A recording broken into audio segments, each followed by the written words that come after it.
So we're gonna have a look, a really quick look at upgrading the fans on the Anycubic Mega S. On this printer, I've actually gone ahead and done that, and it's made a huge improvement, but I just want to run through kind of the essential steps on how to do it. And what we'll do is I'll put a couple of links for the fans that I used in the description, but there's one thing to note. I have not actually upgraded the cooling fan that cools the actual workpiece.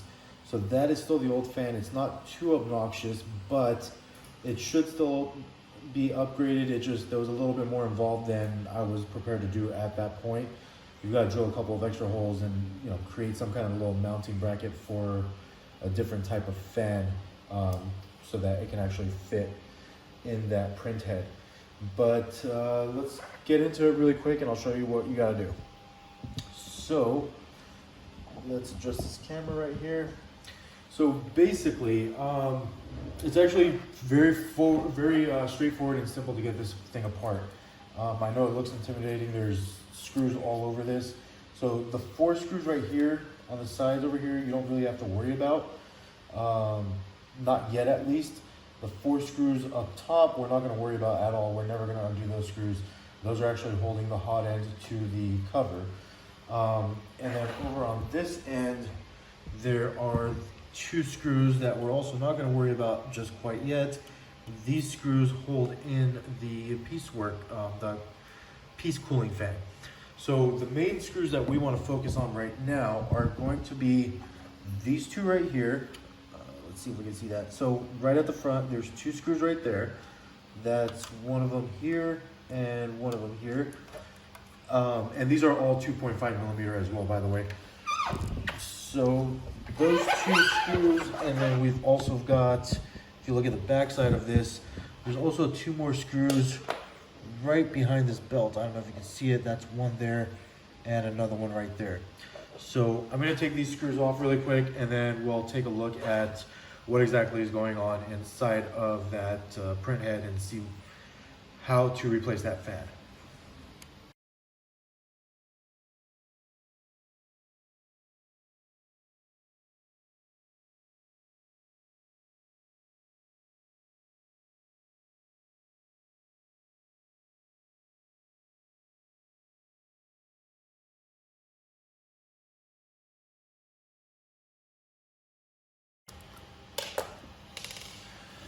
So once you get those 4 screws out, this is essentially held in by, I'm so sorry, I forgot to mention, 2 more screws right down here. Let me see if I get low enough so you can see those screws. And those are right back here. So we'll take those off too.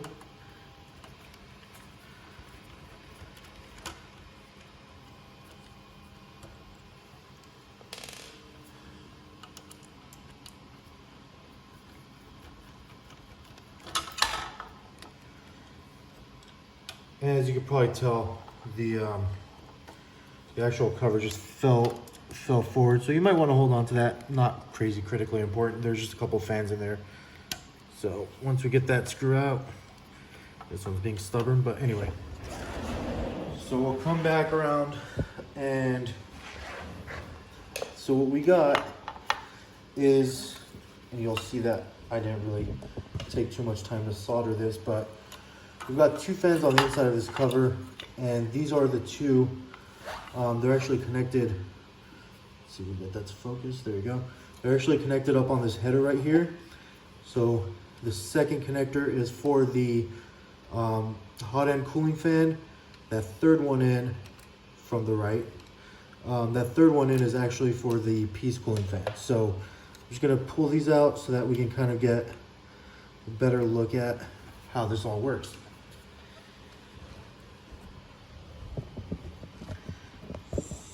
So here you are.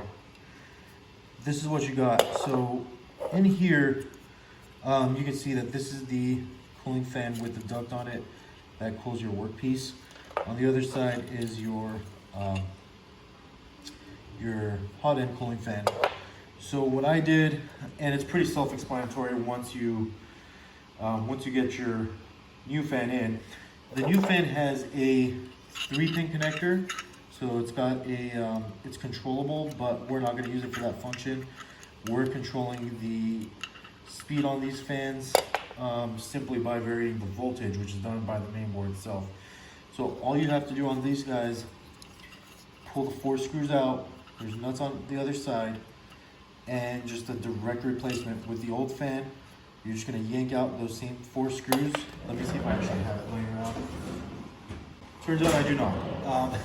So it's literally the same exact thing, same exact size, same screw configuration, everything's the same. The only difference, the only thing that you're going to do any differently is, and the new fan will actually come with these if you order the one that I recommend, but you can solder the wiring as well. I just didn't really have the patience for it. So you just want to use the proper type of connector, which for this printer is this little, I believe it's an XH 2.54. Not 100% sure, but either way, you just need to get the proper connector on there. With these 3 wire fans, very simple. The yellow is unused, black is black, red is red. So just wire that up, screw in the new fan, and you're ready to put it all back together. So as far as the fan on the hot end, which is actually ridiculously loud, that solves that. There's nothing else to do on that. The cooling fan that controls cooling that the workpiece up there, that one is also considerably louder, but we're not going to really mess with that one right now just because there's a little bit more fabrication involved. So we're going to leave that one alone for now. So the second and third actually biggest culprits on this printer as far as noise goes, one of them, and you can see it down here, is your power supply cooling fan, which is ridiculously loud. And there's another fan in here that cools your stepper drivers. So those 2 fans I also replaced. To get this out, little trick, some people, might tell you got to get the whole gantry section off. You could take this little crossbar off altogether if you wanted to. You actually don't even have to do that. All you got to do, take 2 of the feet off. Those are, I believe, a 4mm hex. Let me just try this right here. Those are 4mm hex. So you take 2 of these screws off, and then get the rest of your screws off from around and on the bottom of the cover. And you can actually just slide it out in one direction. So I'm going to do that right now.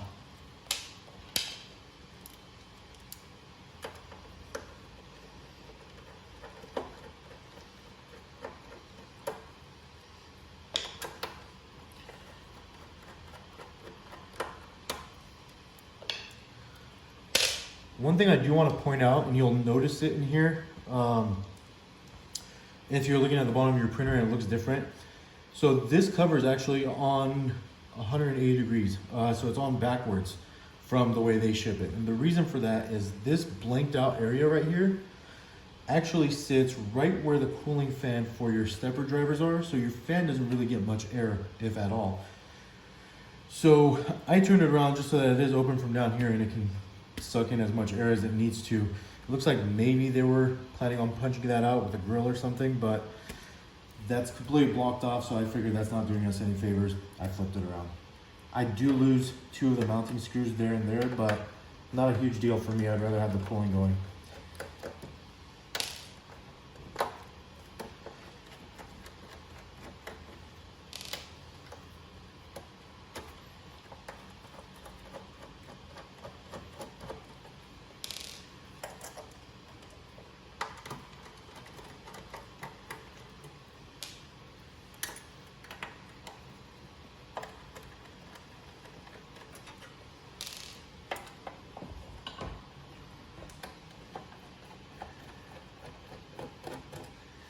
Now I will be honest, this printer does have a tendency to wobble a little bit when you have it sitting on its end like this.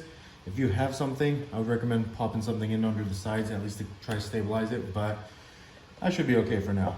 So Once I get those screws out, it's just a matter of gently persuading this cover to slide right out, and now I have access to everything. So I'm going to address the power supply first. You'll notice that there is no cover on it. So this is actually an STL file that's available, and I will link to that as well on Thingiverse as 3 separate versions. There are different versions of the power supply, and you actually won't know which one you have until you take the cover off. But once you do that, it's pretty straightforward. You'll know exactly which printer you have, or which power supply you have. You'll know which fan to buy and which cover to print for it. So before I address that, I'm gonna address this little fan right here. This guy was ridiculously loud at full spin. So the way to get that thing out, it's actually a twofold process here. So back on the front of the printer, you will see, once the bed is out of the way, so, well, rather the top of the printer, I just have it standing up. So there's these 2 screws right in here. These 2 screws hold on a bracket that holds that fan on. So I'll pop those 2 out.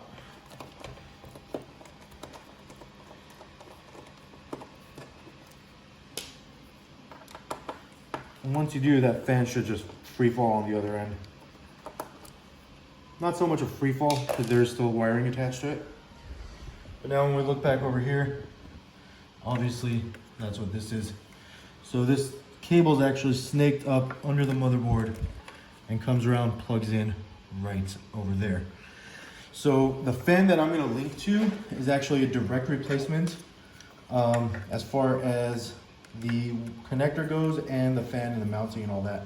So very simply, I'll take 2 screws out of this, out of your old fan.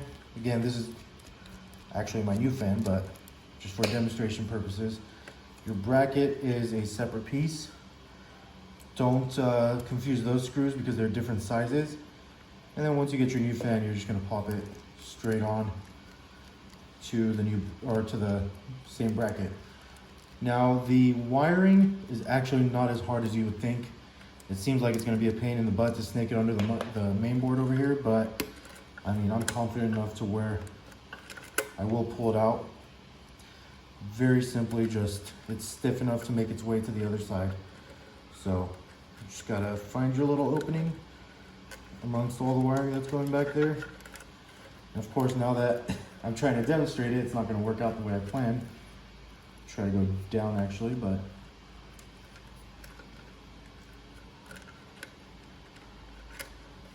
there you go, it just pops right out. It's not a big deal at all. So you'll plug that in on your new fan, and then try to line this up with your, you can see those 2 holes where you can see daylight. So you'll line those up and get your 2 screws in there to hold this fan in place.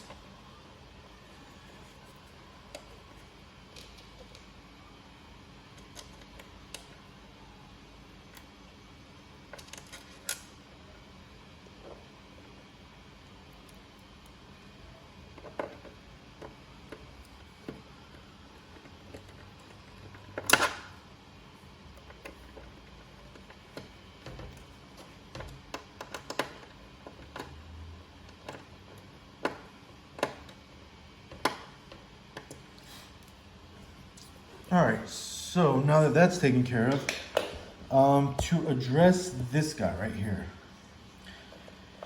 to make things slightly easier for yourself, you might want to take off this crossbar. There's 2 zip ties holding the wiring in that's attached to this. Other than that, there's a screw on either end, and that'll come off. You can actually, without even having to detach the wiring, if you just take these 2 screws out, or even maybe one of them, you'll buy yourself, I mean, you can see it right here, you'll buy yourself so much room that it's going to really simplify your life. So as far as getting the power supply out, because you will have to completely remove it, you'll want to make sure that you're not plugged in, clearly. You don't want to be messing with a live power supply.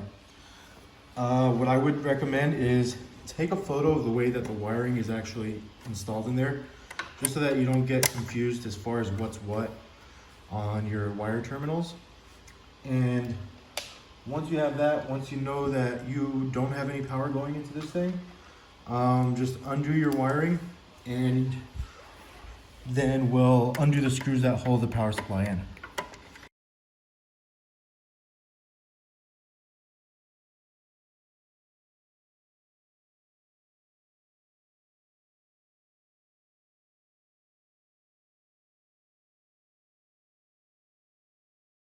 You also notice that I haven't removed the screws completely. All you gotta do is loosen them up just enough to get your wires to come out of there. So once that's done, you just pull your wiring out, set it aside. And then you're gonna move to the other side of the printer one more time, to the top side. And here we are. So under this bed right here, when it's pushed all the way back, you will see 4 screws. Again, 2.5 millimeter hex. That's one there, one there, one there, and one there. So you can pull all those screws out, and that's actually what's holding in the power supply. Again, I like to set screws aside so that I know what's what and I don't get confused and try to install the wrong screw in the wrong place.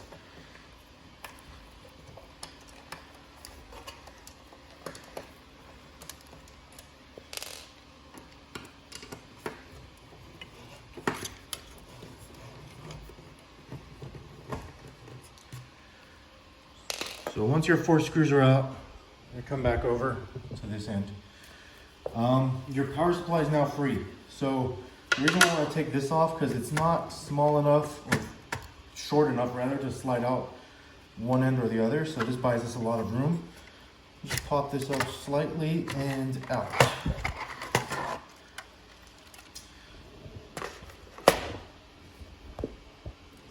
So now you may be wondering, how am I going to show you what to do, since it's already done on this power supply? But it's not so complicated. That's the good news. For this last little bit right here, we're actually going to switch to a Phillips for probably the one and only time on this printer.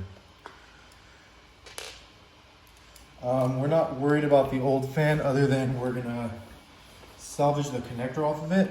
But on the old cover as well as the new, there's only 2 screws holding the cover on.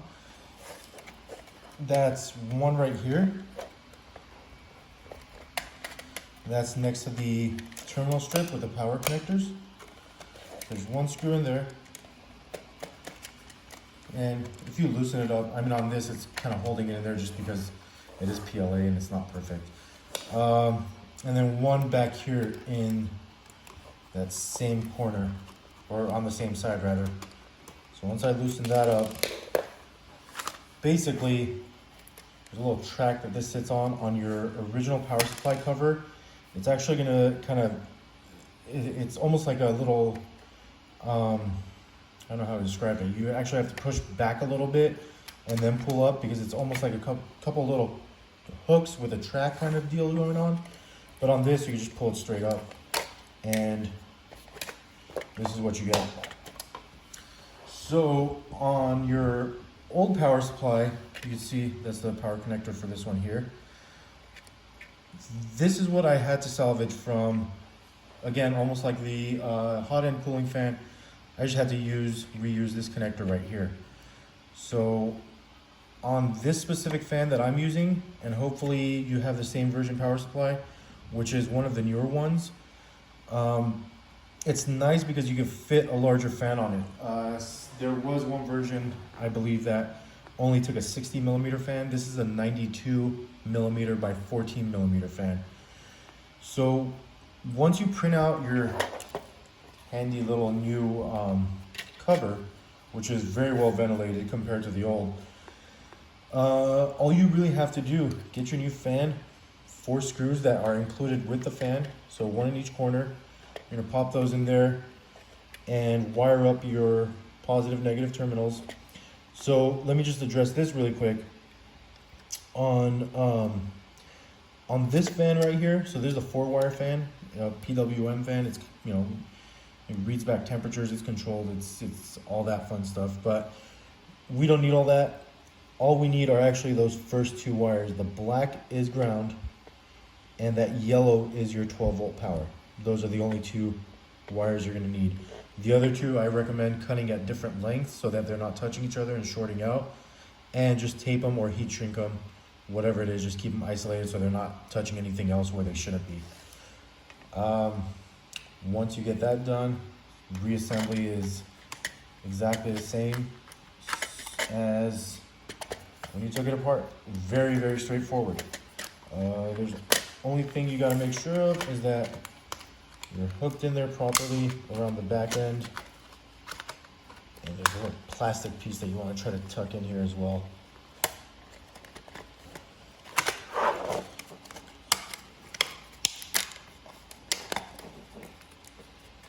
I'm going to struggle with this for a minute while I get it all nice and leveled out. And oh, here's my problem, is my little cover right here for the terminals.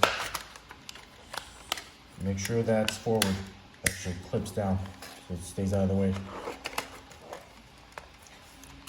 So you can see it's not 100%.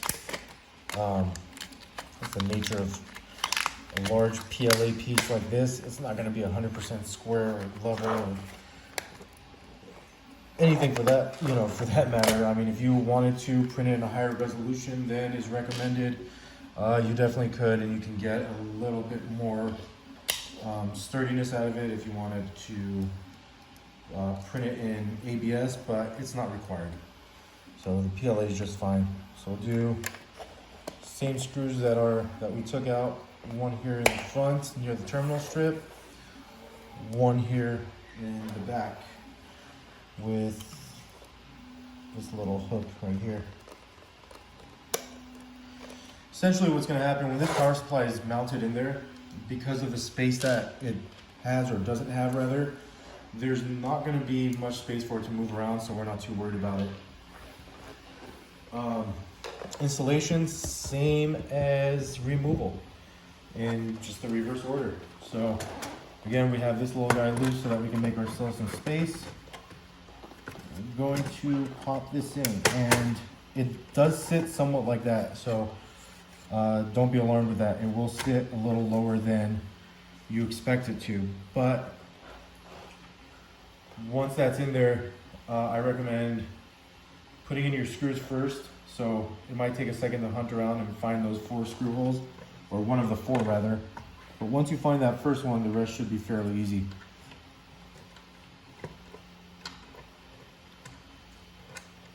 And don't forget that these are the longer screws. You can see the difference. These are the ones holding the bottom of the case on, and that longer one is the one for the power supply. So I just made that mistake of getting confused myself. But the 4 longer screws are going to be the ones for the power supply.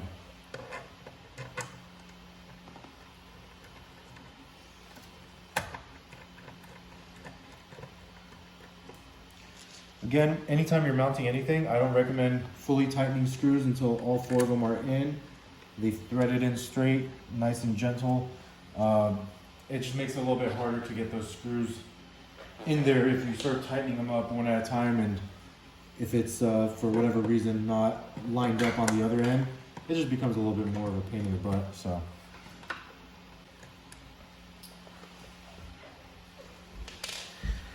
once we get that done, we're gonna head back over here and get our wiring all put back to where it needs to be.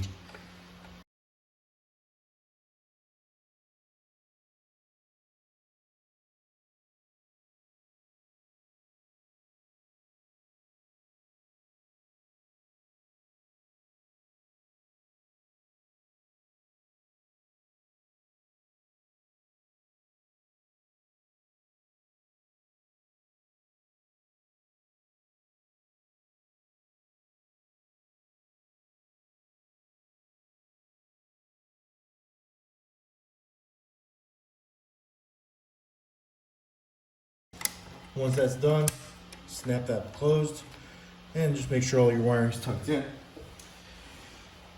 We're gonna go back over and just put it all back together.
So once you have it all back together safely, go ahead and plug it back in, flip the power switch, and if you did everything right, you should be greeted by that. Now there's one thing to note. Definitely we had the printer, you know, sideways, getting jostled left and right. We definitely want to re-level the bed. But just for the sake of this video, what I'm going to do is I'm going to start a random print just to show you what the fan level is like. I mean, clearly you know how loud it can be if you're here looking at this video, but I'm going to let it warm up, let the power supply, the print head fan, and the stepper driver fans all start up, because they do once you get printing, and you'll get a pretty good idea of what this sounds like when these fans are actually going. So we're gonna give this a second, and we'll be back once it's warmed up. So here we are. Fans are all upgraded. The printer's warmed up. Again, whatever you see here, probably not going to stick to the bed, because I didn't bother re-leveling it for the purpose of this video. Obviously, anytime you're flipping the printer back and forth, over, up, down, left, right, you're probably going to want to level it. So in just a second here, once we start printing, so typically what you get is, as it's warming up, the power supply fan comes on. Once you start printing, that's when your hot end fan and your stepper driver fans come on. So those other two are also pretty loud. What we're gonna get here is a sample of this thing as it's going, and just how quiet it really is.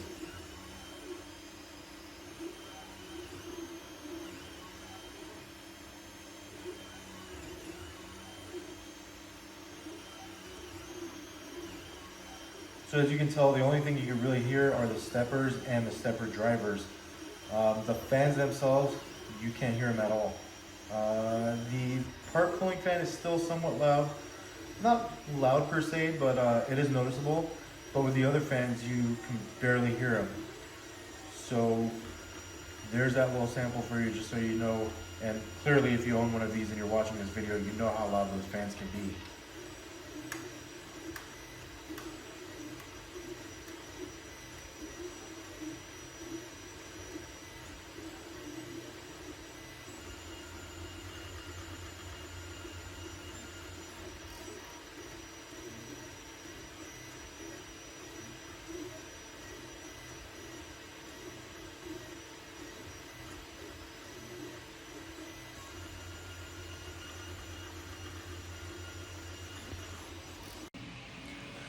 So really quick final thoughts.